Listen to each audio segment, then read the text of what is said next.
Hello, my name is Eileen Burke, and I am the second vice president of the Illinois Judges Association. To commemorate the 100th anniversary of the passage of the 19th Amendment, our Supreme Court historian, John Lupton, created a traveling exhibit featuring the history of the suffrage movement in Illinois. Because of the current pandemic, we decided to bring the exhibit to you. This is our 10th and final exploration of this momentous time in our history. Hi, John. Welcome. Hello.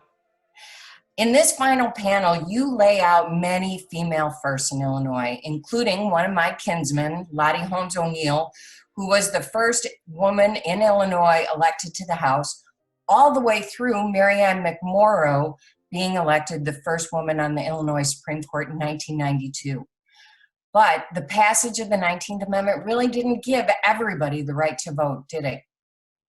Unfortunately, that's correct. Women of color, particularly in the South, were not able to vote, not because of the 19th Amendment, but because of Jim Crow laws that existed. And what happened to enable them to vote? What did it take? Well, it was the Voting Rights Act of 1965, and that eliminated literacy tests and other mechanisms that were designed to prevent all African Americans, not just women, from voting. And did you see an uptake in the historical perspective of other people who hadn't voted before then voting after the Voting Rights Act? Yes, it made a big difference in allowing people to vote. And, it was kind of a heightened area of social movements in the 1960s. So it just created much more opportunities for people.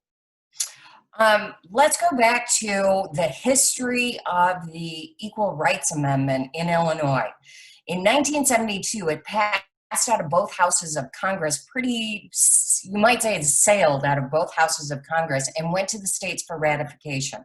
And it seemed to be accumulating well on its way to its 38 states in order for ratification. But it hit Illinois, and it hit a roadblock in Illinois. What happened?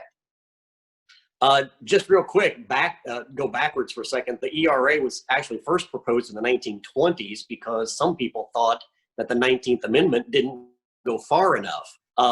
So, as you said, it finally got to through the Congress in the 1970s. And in Illinois, really one person, Phyllis Schlafly, organized and led a counter movement which defeated the ratification in Illinois, and her movement became national. And it prevented the ERA from being added to the U.S. Constitution. Recently, they've tried to rectify that wrong. Is that correct? Correct. Illinois just ratified it in 2018, but there are so many legal questions about its validity because of the ERA sunset provisions, which ended in 1979 or 1982, or they haven't expired. No one really knows yet, and I'm not a judge or a lawyer, so that's not a question for me. Well, I am, and I'm not sure either. So thank you, John, for all your hard work on this project. Please check out the videos with John and all of the other officers of the IJA on the IJA YouTube channel. Thank you.